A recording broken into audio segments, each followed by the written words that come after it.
Welcome friends, welcome to India சமையல். இன்றைக்கி வீடியோவில் குழந்தைகளுக்கு ரொம்பவும் பிடிச்ச ஹேஷ் ப்ரௌன் எப்படி பண்ணலான்னு சொல்லி பார்க்கலாம். குழந்தைகளுக்கு இந்த மாதிரி செஞ்சு கொடுத்து பாருங்கள், ரொம்பவும் பிடிக்கும்.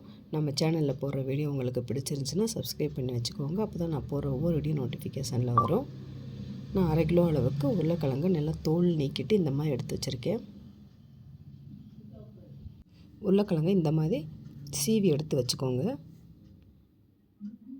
இப்போ இந்தளவுக்கு நல்லா சீவி எடுத்து வச்சாச்சு. நல்லா ஐஸ் வாட்டரில் நம்ம இந்த சீவின உருளைக்கிழங்கு எல்லாம் சேர்த்துட்டு நல்லா 2-3 டைம் நல்லா வாஷ் பண்ணி எடுத்து வச்சுக்கோங்க.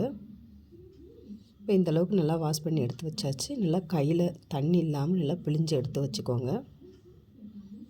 கொஞ்சம் கூட தண்ணியே இருக்கக்கூடாது. ஒரு மீடியம் சைஸ் வெங்காயம் பொடியாக கட் பண்ணி சேர்த்துக்கோங்க. 2 பல் பூண்டை பொடியாக கட் பண்ணி சேர்த்துக்கோங்க.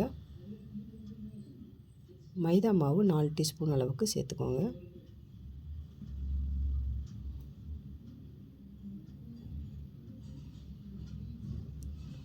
அரிசி மாவு 2 டீஸ்பூன் அளவுக்கு சேர்த்துக்கோங்க.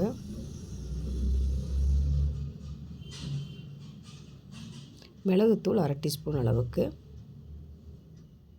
1/4 டீஸ்பூன் அளவு மிளகாத்தூள், உப்பு தேவையான அளவு இப்போ சேர்த்துட்டு நல்லா கலந்து விட்டுக்கோங்க.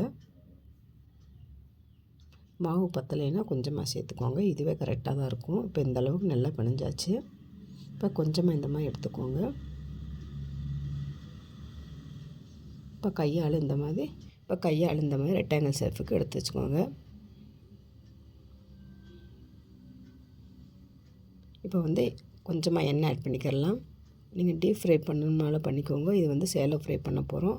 எண்ணெய் சூடான பிறகு ஒவ்வொன்றா போட்டு பொரிச்சு எடுத்துடலாம். நல்லா வெந்த பிறகு இந்த மாதிரி திருப்பி போட்டுருங்க. நல்லா கோல்டன் ப்ரௌன் வரணும். இப்போ பார்த்தாலே தெரியும் சூப்பராக வெந்துருச்சு. இப்போ எடுத்துடலாம். இதை சாஸோட வச்சு சாப்பிட்றப்ப டேஸ்ட்டு சூப்பராக இருக்கும். ட்ரை பண்ணி பாருங்கள். ட்ரை பண்ணி பார்த்துட்டு கமெண்ட் பண்ணுங்கள். உங்களுக்கு இந்த வீடியோ பிடிச்சிருந்துச்சுன்னா லைக் பண்ணுங்கள், ஷேர் பண்ணுங்கள், கமெண்ட் பண்ணுங்கள். உங்களை நான் வேரோடு சந்திக்கிறேன். பாய்.